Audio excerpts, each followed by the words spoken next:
All right, so we're here, guys. We are having a special edition of Washington Football Talk. I guess that's what we'll call it for now. But I got my guy Rob on the Football and Chill podcast, another Off the Ball Network colleague of mine. What up, Rob? How's it going, man? How you doing? I'm good, man. Good. It's been a while since Good. we well obviously with Monday, but prior to that, yeah, us get down to nitty Yeah, I've gritty been with just our doing beloved team. just a straight Washington football type, man. It's always good talking with you, Oh, bro. yes, always, and it's always it's for us. It's almost like a therapy session where it's like we both understand the struggle, and we both embrace the Yeah, struggle, and we try to thug it out each time that we do these Washington right. football talks. So yeah, so we're here. It's October 21st. And our beloved Washington football team is 1-5 and at the bottom of the NFC East, which is by far the worst division in NFL. Unfortunately, and we're a part of it. Possibly in the history of the league too. Correct. So it's been a crazy season so far. So Yeah. first thing off the bat, your biggest surprise in the first 6 weeks of the Washington football team season. So not gonna lie, I kind of struggled with this one because I didn't know if you were going for positive surprise, negative surprise.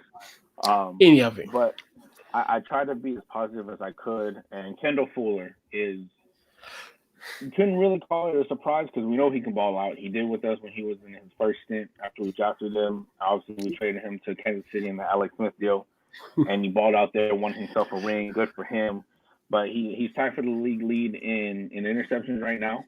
Yeah. So that's the biggest surprise that I've seen from the team. But the biggest one so far isn't even in the first 6 weeks. It happened before. It was AP getting released. Mm-hmm. That was, and we've talked about it briefly. I don't think we talked about it on any lives or anything. We just talked about it privately. But that was, Yeah. when we did all our preseason stuff, that was both our picks for team MVP with Adrian Peterson, and for him to have gotten released so quickly and out of nowhere. Those are my two biggest surprises this season so far. Yeah, and like you said, and it's funny even when when we talk about surprises, I've had good and bad, but I think overall just the slow start that we've had, and then the fashion of those losses where I understood and we talked about this at length, in the summer where we were going to experience growing pains, obviously. Mm-hmm.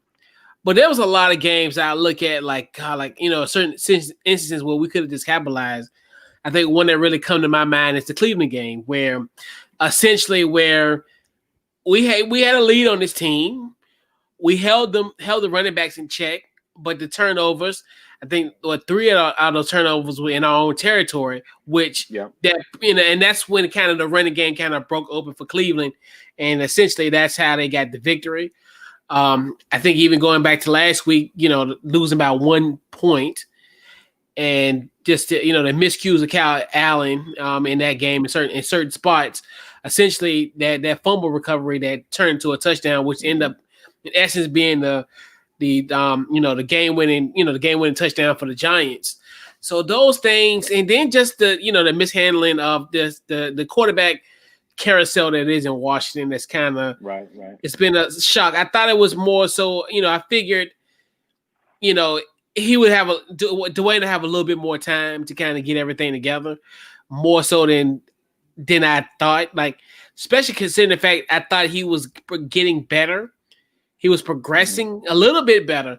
And that's the thing where it's weird because you look at how people measure success. I just look at it, and the funny thing about it is, if you just look at it from a statistical standpoint, which really only should essentially matter, he was getting better. Like that was his first ever 300-yard passing game, even though he didn't have a touchdown, and he didn't throw the ball away. And he played a pretty good, Baltimore Ravens team, which in essence, we had that. I'm telling you, and that's another thing too. If it weren't for that, I'm telling you, one big play in that game was that Sam Cook fake punt, and that was a scoring drive. So yeah, who's to say if we didn't take care of that on special teams, this team could literally, they could have, things could have went their way. So right. yeah, I just think, and I understood it was going to be growing pains, but my goodness, I didn't think they were going to hurt like this.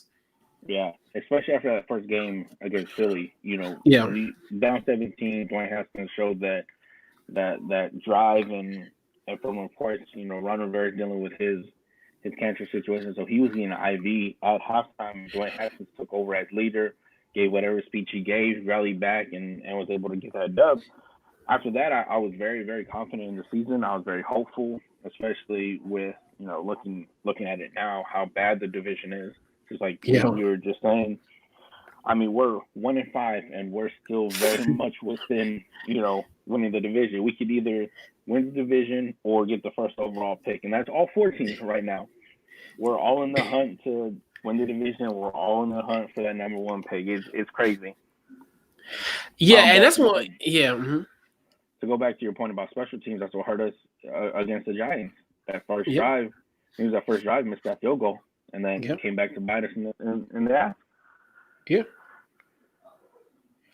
Yeah, and that's just interesting. Just like, and that was the things that you sit and you think to yourself, looking at it from a revisionist history standpoint, where it's like so much stuff that we could have cleaned up, and it would have been a different predicament. And it just lets you know almost like the attention to details and just how things progress. But yeah, man, so definitely. So your biggest disappointment. Other than the team as a whole, my biggest disappointment was definitely is our run defense being 7th worst in the league right now. Yeah, that is very shocking. I thought we would be, at the very least top half with that front 7 and the coaching staff that we have. Ron Rivera being a defensive guy, Jack Del Rio is our defensive coordinator. Both great defensive-minded coaches. Mm-hmm. And having the front 7 that we do with Daron Payne, Jonathan Allen, Chase Young, Montez Sweat, Ryan Kerrigan, who only played, I think you said, like 7% of the snaps on Sunday. That is the most glaring disappointment to me right now, because if nothing else, that was supposed to be the strong point of the team. We knew the offense was going to struggle. We knew Dwayne Haskins doesn't have a lot of weapons. That front 7 was supposed to keep us in games. That front 7 was supposed to make it to where Dwayne Haskins didn't have to go out and throw 300-400 yards, 4 or 5 touchdowns a game to win. He'd be okay with 250, 1 or 2 touchdowns, maybe none if we had a solid run game. But that's definitely my biggest disappointment. The other one I have is Dwayne Haskins getting benched after statistically his best game of his career. He threw for, I think it was, about 370 yards, 71% completion percentage, no touchdowns, but also no interceptions. He didn't make those mistakes. He didn't try to force anything, or when he did, it didn't turn back to bite him in the butt. But after statistically, it's his best game. To get benched after that was definitely a disappointment for me, because anybody that knows me knows I'm a Dwayne Haskins fan. I was rooting for him. I still am rooting for him. Wherever he goes, I think wherever we end up trading him, he's going to do great. And we're going to be looking back. It's going to be a lot like the coaching situation in LA and San Francisco and Green Bay right now, where we're looking back like, man, that was our guy. We had him, and we let him go. Yeah, I agree with you as well. I talked about the offense, and the offense has struggled. But like you said, Dwayne, I think it's just, and like you said, I'm a Dwayne guy too, because to me, I feel as though the investment on this guy, he's your first round pick. He's supposed to be your first round. He's supposed to be your franchise quarterback. Mm-hmm. You got to give this guy an opportunity, and I feel like you said, and he's gonna be another guy that he gonna go somewhere, and he's gonna do great, because guess what? He's gonna go to a team that believes in him. Yep. Probably gonna do the due diligence, like I said, like I mentioned yesterday, where if I'm Snyder, and that's another thing too, where it's hard to kind of be in that shoes, but he's your investment. So to me, he's a bargaining chip. Like if you come to this, if you are a coach and you want to be on this coaching this team, Dwayne is going to be a part of your plans. Right. That is your job to make Dwayne a franchise quarterback. I've invested a first round pick in that year where you could have got a lot of value in that cluster in that 15th mark. Yeah. You could have got other guys. So to me, this is my prized possession. I'm gonna have guys like Urban Meyer, Ryan Day sit at this table having conversations with these prospective coaches and saying, "Hey, I understand Dwayne has weaknesses. What do you think is his strengths? Let's work to his strengths." Yeah. But no one is doing that. And like here, I understand the philosophy because we all know football and all this is a microcosm of life. Everybody's going to go with somebody who's they're familiar with. Yeah. Rivera, Scott Turner, they're familiar with Cal Allen. So they feel as though they had a shot of winning this division. But a part of me is thinking to myself, you're going to find out within the next 3 weeks are you in this race. Because if you went to bed Sunday, you come off that bad week on November the 8th and you play the Giants, you lose both of them games. You put Dwayne back in. When we go to Detroit on the 15th of November, Dwayne Haskins need to be starting. If we're at a point where, hey, we're 1-7, 1-3 in the NFC East, we're not going to win the division. So at least because I want if Dwayne doesn't get traded, I want him to have a fair shake.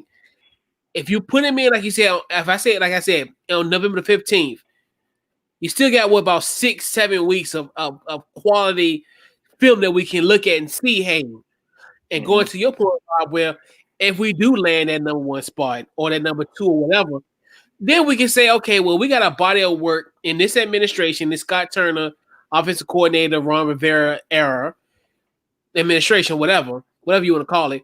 Then we can say, all right, well, I don't think it's going to work out. So, like you said, to me, it's incomplete.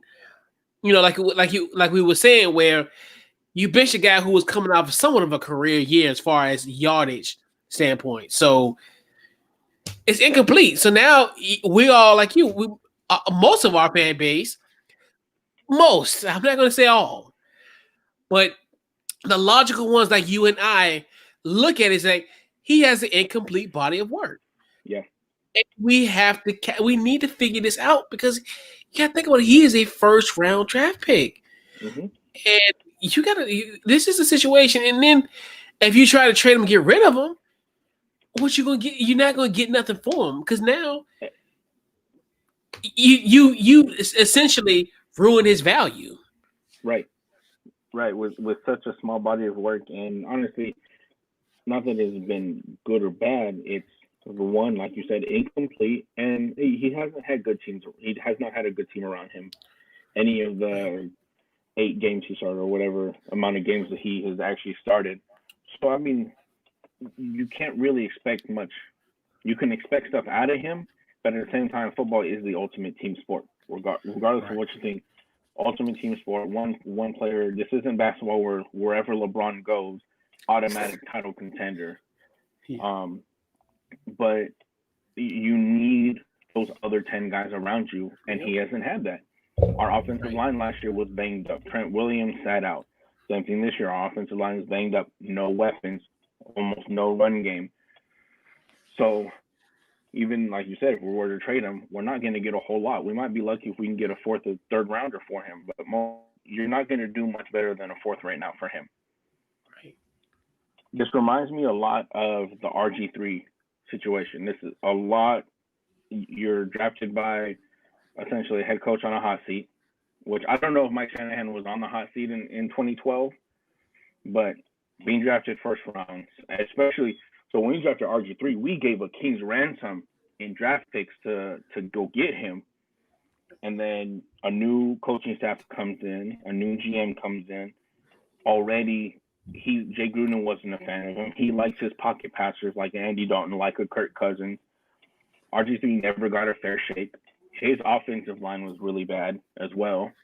I remember I went to a game against Tampa Bay in 2014, and one thing I noticed very quickly being at that game was as soon as he had the ball in his hands, his center or his left guard was in his face.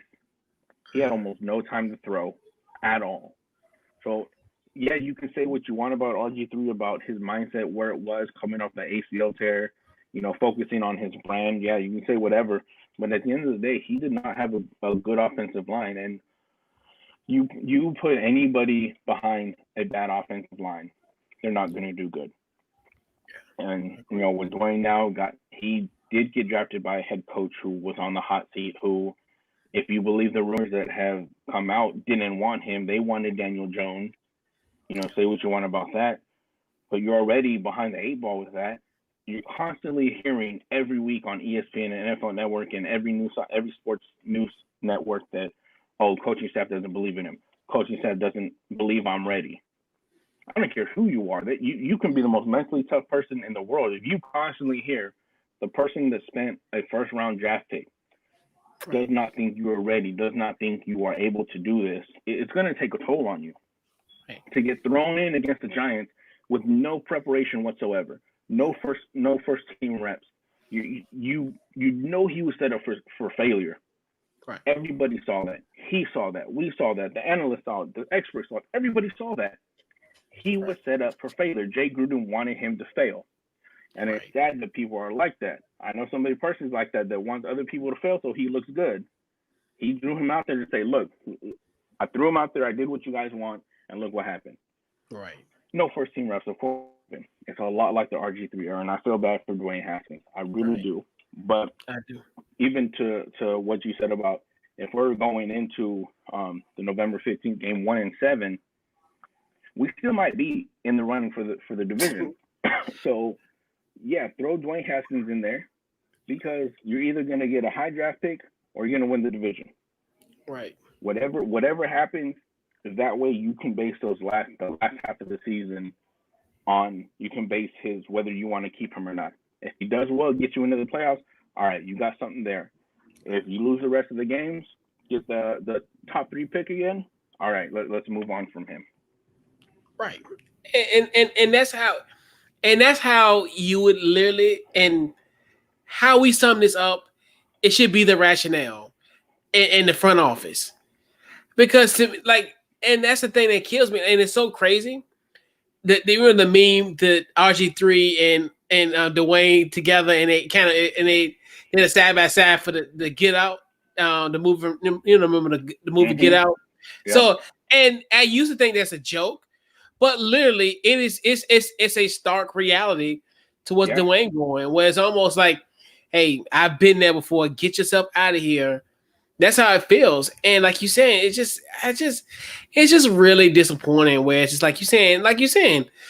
And then they kill him every day. And I'm like, could you just imagine being somewhere? This is literally your third coach. I mean, I still consider Bill Callahan. He was there for what, 10 games or whatever. I forgot how many games it was. So you had because you had Jay Gruden, then you had Kevin O'Connell calling plays after Bill Callahan got there.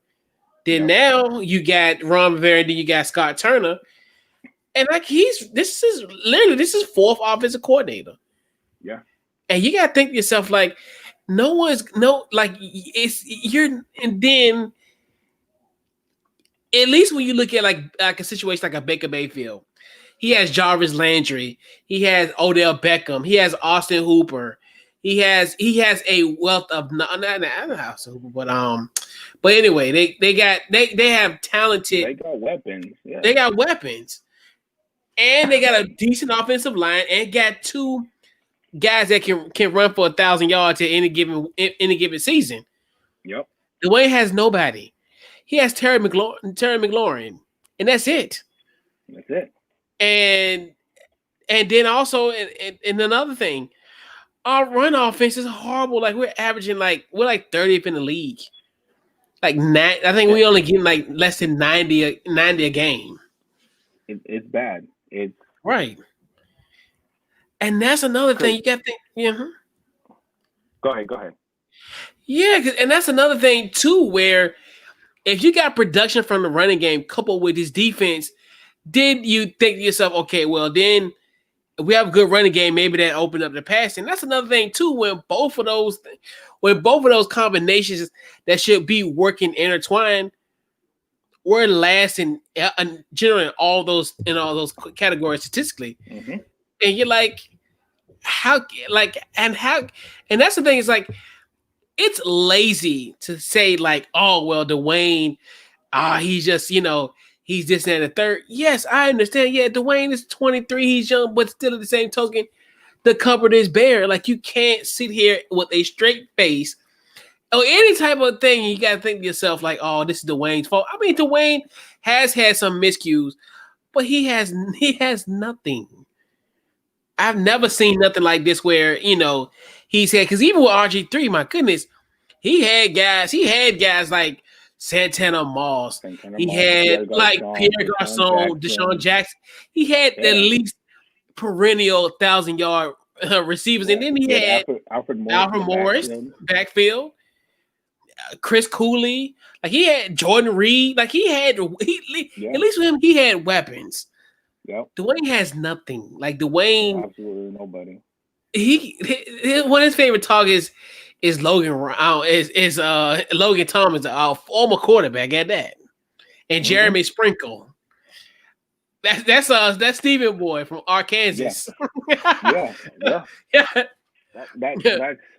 I mean, I don't know what you expect Dwayne Haskins to do. He's not Peyton Manning. He's not no Brett Favre. He's not Aaron Rodgers. He's not one of these. Maybe he can be at some point, but as a second-year guy in your essentially first full season as a starter, you got to give him somebody. Hey, quick shout out, hi baby. Yeah. My wife and my daughter watching now, baby. You got to give him somebody. And if you don't, I know this coaching staff doesn't believe in him. They don't want him there. And it's very apparent, but at the same time, at the very least, if you want to trade him, let him play. Because if he does well, if you're really not sold on him, or if you just flat out don't want him, let him play. If he does well, you still put him on the trade block. You'll get more from him. Right now, you're not going to get much from him. But we are currently last in rush offense, fifth worst in pass offense, and in total offense, we are dead last. Yeah. We are tied. We are tied with the Giants at 1,652 yards total, at 275 yards per game, and then the Jets are right there at third worst. So there's not a lot of hope for us this season. That's combined, like offense, like all the lines combined. Yes, that's all passing and rushing total. We are dead last with 1,652. We're averaging 275 yards per game of offense, total offense.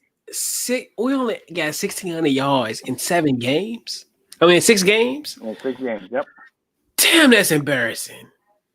God, like, there's quarterbacks in this league that already has thrown for 1,000 yards already. Like, even like Dak Prescott before he got hurt, he's throwing. I think he threw like 1,600 yards.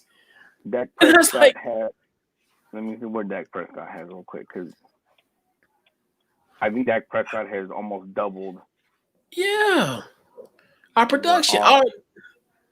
Yeah, that's another thing. It's so bizarre. Like, and that's gonna be that's the issue. I think going forward, like as far as the biggest disappointment was got to be that offense. So get that here. We talked about the negatives. We got to have some silver lining in this 1-5 bizarre season that we're having at this point. Surprisingly, we do. We have one that I could think of, being at work when I probably should have been working, but was working on my list.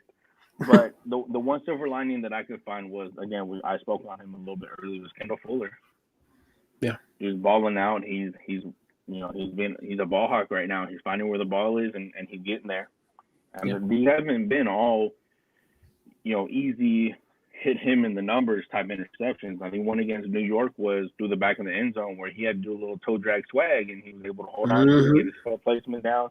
You know, if I was Ron Rivera, I might think about putting him in the slot once or twice. Yeah. And I agree. I think honestly, yeah, because I think that just we lead the league and not lead the league, but only top 10 category that we're in statistically is in interceptions. And I think we're 6th in the NFL. And you're like, now we 2nd in the NFL. So you're looking at that. And then even though, like we talked about the defense, as far as, but even with them having 15 sacks, they are 6th in the league. So those are the only 2 categories that we are in the top 10 as far as, rankings as far as statistics is concerned. But yeah, that's the only 2 things I think in my silver linings for this situation. But yeah, that's it. I mean, it ain't much. I do have one more silver lining. We're probably gonna have a top 5 pick in a what is looking to be a loaded draft class with a lot of people who are having a year off of football, letting their bodies heal. So we're going to be getting a fresh body, somebody not coming off of a full college football season, making a run in a national championship, making a run for a national championship. We're getting probably somebody who's going to be fresh off a season, taking it off due to COVID, and we're going to get a fresh young body. That's really that's one of the things that I'm looking, positive for down the future. Yeah, I agree with you. I think we probably potentially, because I always said I think we should. If it was up to me, I wouldn't mind getting the number 2 overall pick. I know it's gonna sound unpopular, and getting the kid from Oregon, Sewell. Mm-hmm. Oh, definitely. I think, and he's from what I've been hearing, and even from like Pro Football Focus, he's probably like one of the best offensive linemen like in a long time. I don't even remember the last time they, as far as rated him, he's very highly rated. And like to me, like we talked about it Sunday, where we're like, okay, Trevor, I want Trevor, but then it's part of me, it's gonna play all over again because he's not gonna have any weapons. Like, so to me, right. And trust me, that's why I wanted to slot in 2, because then the pressure's on. Because like you think about it, if we pass up and we got number 1 and we pass up on a generational talent like Trevor Lawrence, they're gonna look at us like we're crazy, and rightfully so. So that's why I'm hoping the Jets just keep on losing. I don't want Adam Gase to get fired, because I guarantee you the moment he gets fired, they're gonna win a game. That's your friend right now in the league. Right. So I want Adam Gase to stay on to January 4th on Black Monday and to get fired the organic way on January the 4th. That's all I'm asking for. Let this man have a job until the first of the year, please. Because I don't want to be in that spot. I do not want to be in that spot.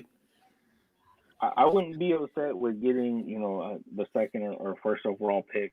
To what Jeff is saying, definitely. I don't want Justin Fields. I don't want Justin Fields at all. No. I'm done taking Ohio State quarterbacks to people that don't want them. But I wouldn't be upset with getting the 1st or 2nd overall pick and then trading back. Get some draft capital. Because especially we get the 1st overall pick, like we talked about the other day, we talked privately, we're thinking for Trevor. Yeah. If we did, if that 1st overall pick, somebody's gonna want him. We have too many holes right now. We have way too many holes right now to think that Trevor Lawrence he's gonna be a plug and play and we're making the playoffs next year. He is somebody's missing piece right now. Maybe Atlanta with the team that they have, they let go of Matt Ryan and they go and get or somebody with or maybe Cleveland. They got the weapons right now. Maybe they figure out Baker's not the guy. They make that trade up. Man, I'm willing to get Trevor Lawrence. Somebody's going to be willing to give us what we gave the Rams back in 2012. You know what? You got a point. I got my Birdman heads going like, yeah, you're right. Because you sit down and you really think about it. Mm-hmm. Especially because just imagine, and it really ain't going to happen. But somebody like what like a Miami type of team that has multiple first round picks, which I haven't really studied who has multiple first round picks. But just imagine if a team willing to ship multiple first round draft picks our way, maybe for 2022, 23. I mean, you're right. This okay. I'm okay with because you really sit there and you think about it. Because like I guarantee you. I don't know about all 32 teams, but I guarantee you maybe about 75% of them. Maybe 70. Like I think 75 might be the ceiling. But it's gonna be a lot of teams trying to grab, and you can think about you probably can get draft picks and like actually like assets as far as players, like current players on certain teams' roster. Like somebody can. Just thought about it. I'm looking. I got a traded partner. What about the Jets? Because you remember the Jets got the Seahawks first round pick coupled with their pick. True. Bring in somebody else. Come on, Joe Douglas, my hometown hero of Mechanicsville, Virginia. That's Will and Deal. Hey, you know what? Let's do that. Hey, let's get some assets. Right. I mean, absolutely. I would not be upset with that even in the slightest. Yep. Right now, Jets and Dolphins are the only teams with first round picks, with multiple first round picks right now, from what I've seen. Going back to my point about Sewell, I got Dalton. He said, "Hey, Sewell has one penalty, and that one was BS. Big man is a natural plug-in day one as a freshman and has never disappointed." I guarantee, I'm gonna feel the same way because to me, football and that's one thing I talked about on my podcast yesterday, where it's all in the trenches, and that's why I love like San Francisco. I loved how they built that team, where they built their defensive line, almost like what we're doing, where we're as far as building up our defensive line. Now it's time to build up that offensive line and kind of get because that's really what the crux of all this. It's the trenches. So we talk about the offensive woes.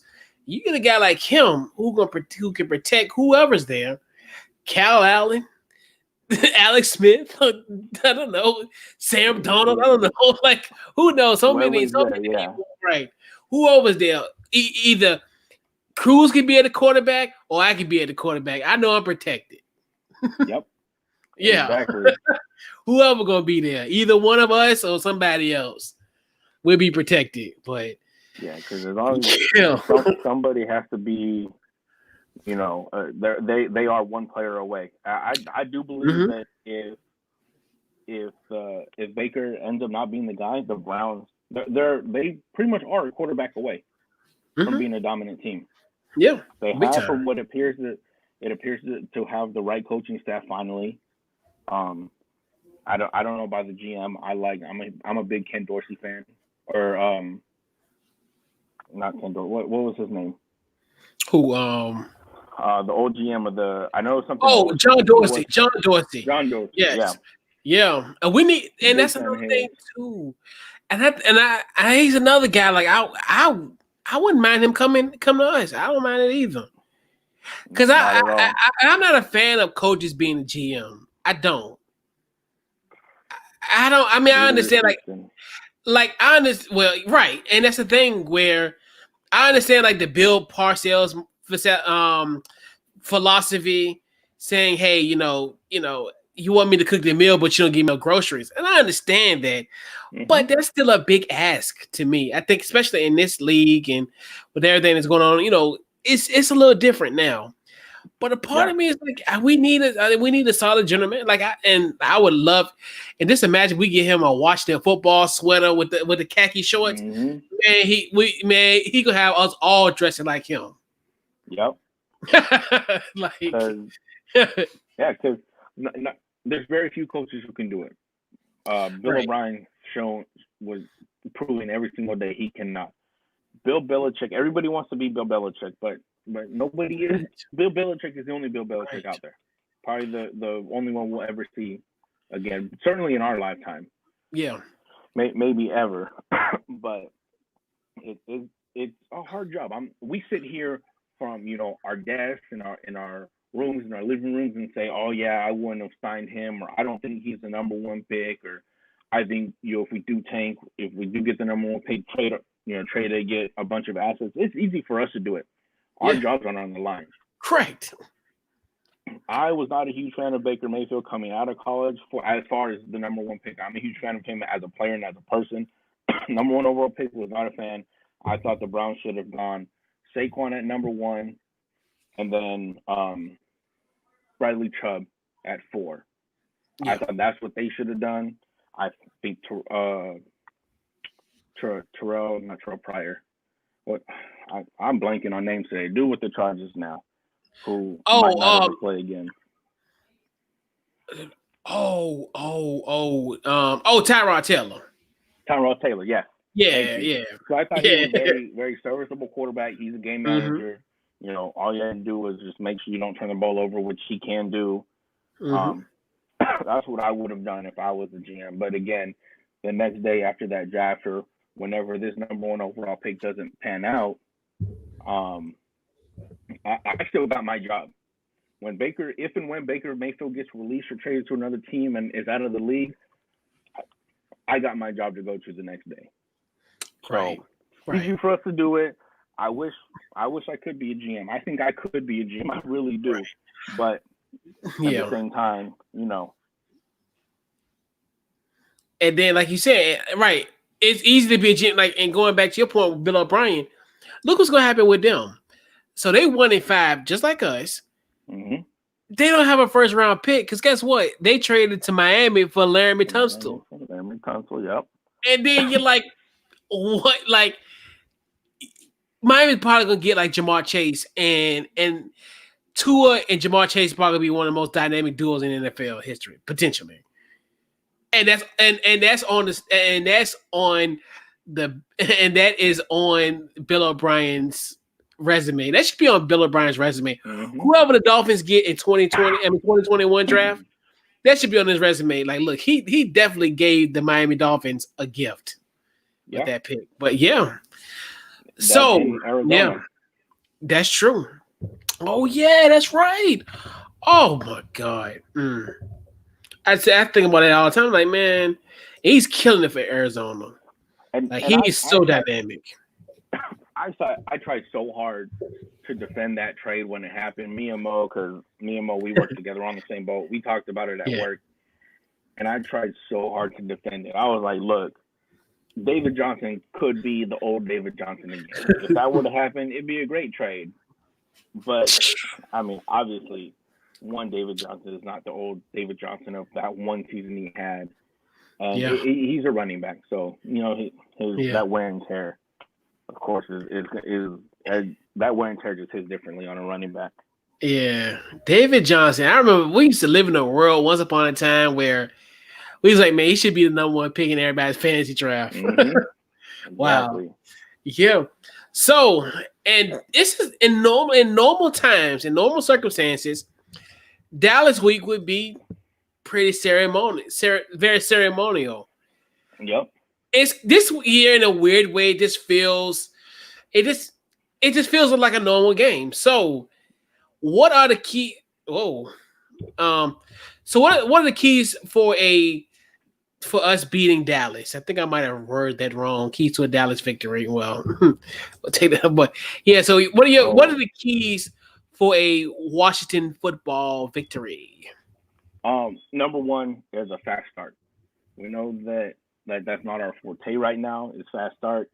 But neither is Dallas. Dallas doesn't get off the fast starts either. They usually wait till the second half to get going, and that was when they had Dak Prescott, which obviously they no longer have. I really do hope he gets better though. That was unfortunate what happened to him. Got to pressure Andy Dalton early and often. Yep. Steven, he hit it right on the force the pass. Because Andy Dalton showed the other day he can't do what Dak did and lead a comeback. Mm-hmm. Keep the O-line on their toes. Keep Dallas's offensive line on their toes because that offensive line is banged up just as much as we are, and we have the front seven to really pressure them to to stay on their A game, and that ties into my second was pressure ended on early and often. You Yeah. know, 60% of our defensive plays should be blitzes. Yeah. I think the biggest keys is defensively, we can't let Zeke run. Like you said, now going back to Steven's point, pardon me, you got to force the pass because you don't want Ezekiel Elliott to get loose. And that's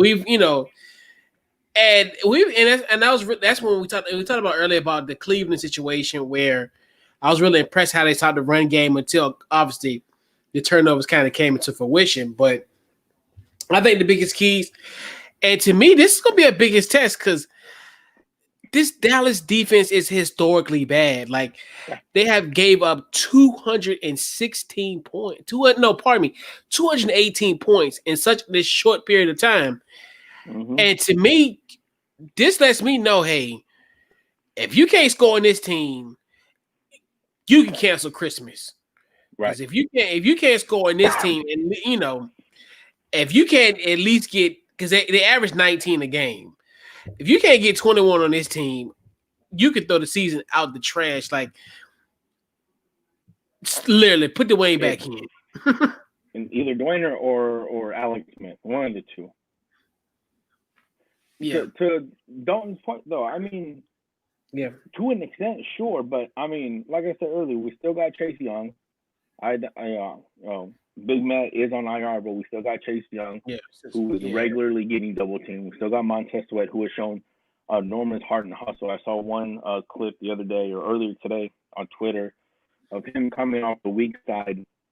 The ball was ran to the strong side, and he literally just ran around and was the one chasing down Devontae Freeman.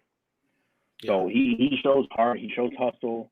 Still got Jonathan Allen, Deron Payne. So we still have a good defensive front seven if they just play to their strengths. And with that offensive line of Dallas not being that great right now, we are primed for a big win. If our offense can get going early, we are primed for a big win.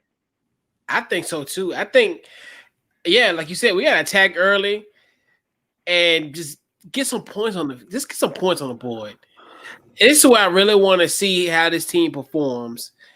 And then, that's my biggest thing. Both of us are both coming off a loss, heartbreaking losses at that. So to me, and plus this is the last game for the bye week. So you gotta, take care of business. So at least you can have something to look at, as far as going to the second half of the season and saying, we still in it. We're 2-5. We're 2-1 division. We're in somewhat of a good place. Like, we still, it's still gonna be some, still some situations to iron out, but I'm confident. And then, so to me, you got to get a win this week because to me, you have to go in this bye week having some type of reassurance to say, hey, we're in a good spot. Second half, I feel good about our chances. And then for that, we can go forward. So those are my biggest keys, man. So our final topic we want to discuss tonight. So, we talked about, I alluded to it earlier about the bye week. So I don't know how you are when it comes to like the bye week stuff. Like, do you do anything like different? Like as far as like when we have bye weeks. Not really. I don't really do anything different. I do try to focus more on the other teams in our division, their games that they have. But really nothing too much different. Yeah, same here. And I always just, like you said, what I probably end up doing is probably like watch the Red Zone. And normally I say I like kind of like don't watch football, but I just can't stay away from it. Right. But yeah, I would, it's a little weird because like with me, I'm literally like I wouldn't say weird because I'm engulfed in it. Like I watch the pregame shows, the post-game shows, so I really don't even watch the 4:00 games. I really watch our game because our game, and then maybe Sunday night football game. But the 4:00 games, I rarely see those because normally what I do sometimes just depends on where I'm at. If I'm driving, I listen to the pregame show or the postgame show, and that don't go off to maybe like 5:30, 6 o'clock. And then Football Night in America comes on at 7. Yep. So it's like, I'm just wired that way. But yeah, it's probably could just be, just chilling, watch, of course, obviously probably watching the Red Zone, seeing, Scott Hansen doing this thing. I want to be like him when I grow up. Yeah. Like how it's right. But and then also, coming off the bye, we got November the 8th, home game against the Giants. So that'll be the next game after this one. And what's your outlook on the second half of the season? Like, what you think how it can all play out? Oh, we got the best of both worlds right now. Honestly, as weird as it sounds, and we've been alluding to it, pretty much this whole stream. We're in a position to win the division and to get number 1 overall pick. So right now, we're sitting pretty. I don't know what you say. I'm trying to be as positive as I possibly can. We're sitting pretty right now. We're still, I mean, if things go right this weekend, we can find ourselves second place in the division, Sunday night. Because if we beat Dallas and then if New York beats Philly, that moves New York. I think New York into first place, and then we'll be right behind them because they got the win over us. Trying to look at it right now, I'm not exactly sure, but yeah, we could find ourselves in second place on Monday morning. But coming off of that Week 9 game against New York is going to be huge, regardless of what happens on Sunday against Dallas. That Week 9 game is going to be huge because Ron Rivera, Scott Turner, Jack Del Rio, they have 2 weeks to get ready. Give the players their bye week, give them their week off, let them go spend time with their families. Those guys need to be in the office. Those guys need to be watching film, game planning, and putting together. Because New York's not a good team. They're right there with us. They beat us on a missed field goal and a missed 2-point conversion, essentially. Exactly. So if we got 2 weeks to prepare for them, there's no reason that we should be looking at a loss in Week 9. I agree. I look at it's like, to me, you got 2 weeks to prepare for a team that you lost by to a point. And the Giants, like you said, Giants aren't the best team. And to me, it's like they're in a good spot. And it's weird, like, because now you got to really think about it. We get ready to head to, like, I remember we talked about it in the summer, where they're going to have a horrible, I call it the horrible holiday stretch, where you go from, Thanksgiving, you play in Dallas, then you go to Pittsburgh, then you go to Santa Clara for San Francisco. Yep.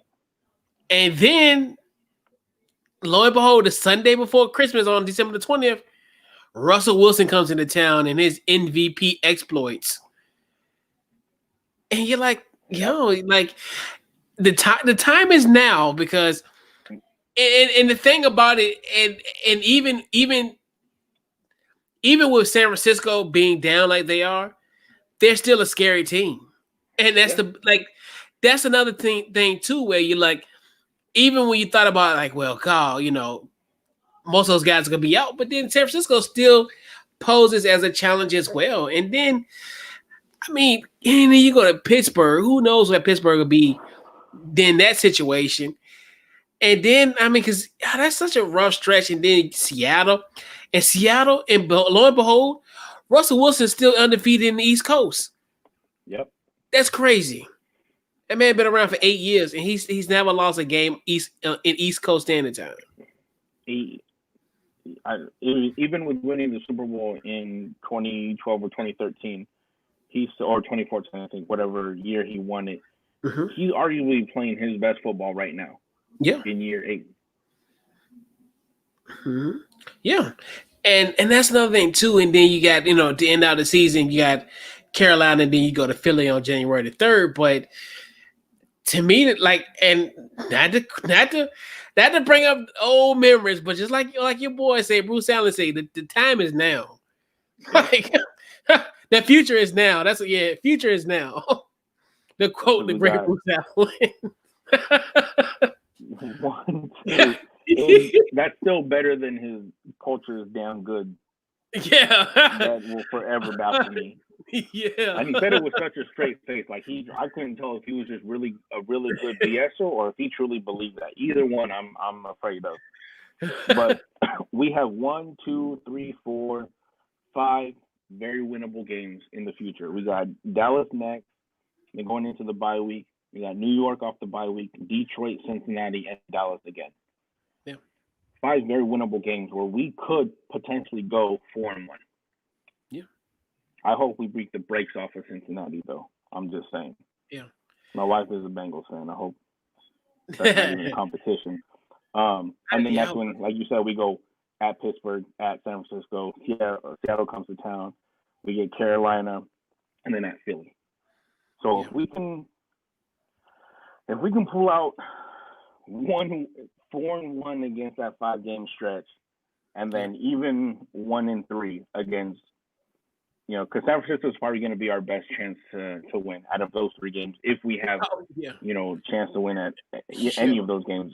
That was going to be our best chance. So coming out of that one, 1-3, we got Carolina, who's not a great team right now, and Philly. Yeah. Very winnable division, very doable. And I think when we talk about it, in the offseason, I always looked at that holiday stretch.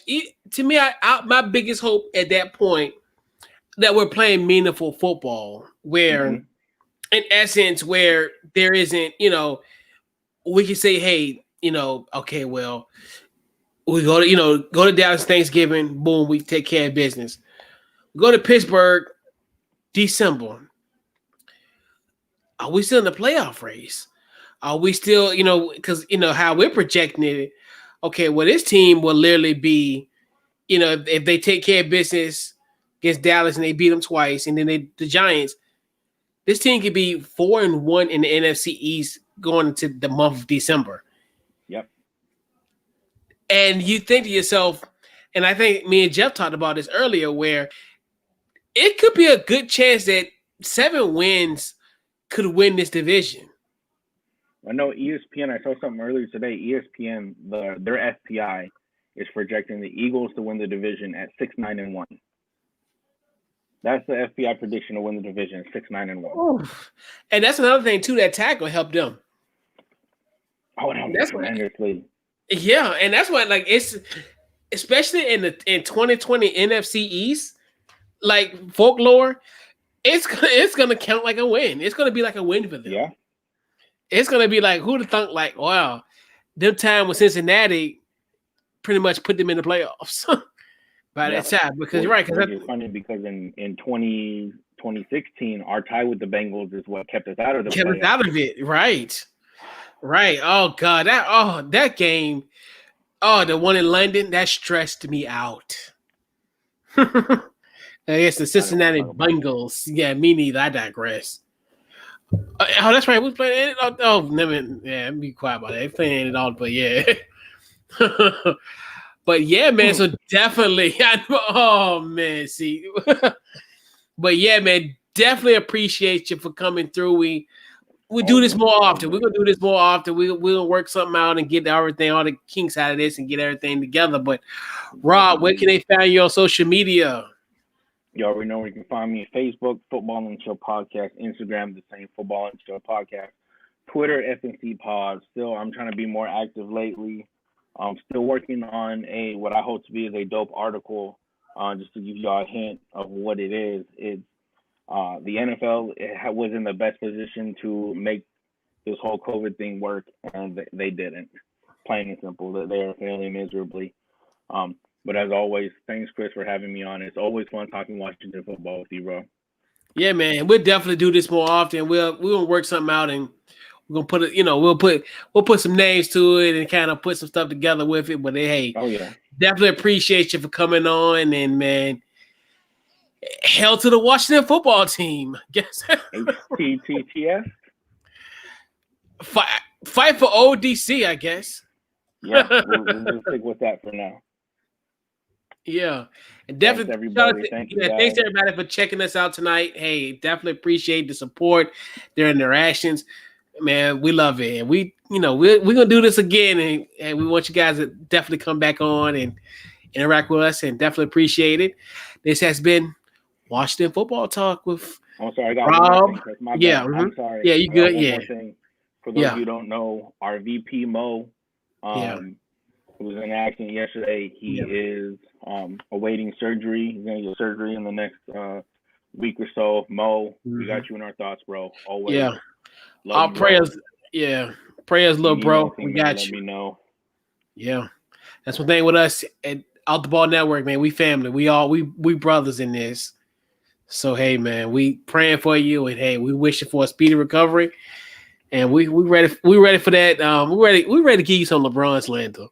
no, hey, Mo, just because you're broken right now, that ass whooping y'all about to get on Sunday. Now I'm not letting up. Not letting up, bro. But yeah, man, hey, ain't nothing wrong with a little irrational confidence. Hey, that's what it's all about. Hey, but yeah, man, so definitely appreciate you guys for checking us out tonight, man. And this has been a great show. We'll catch you guys next go round.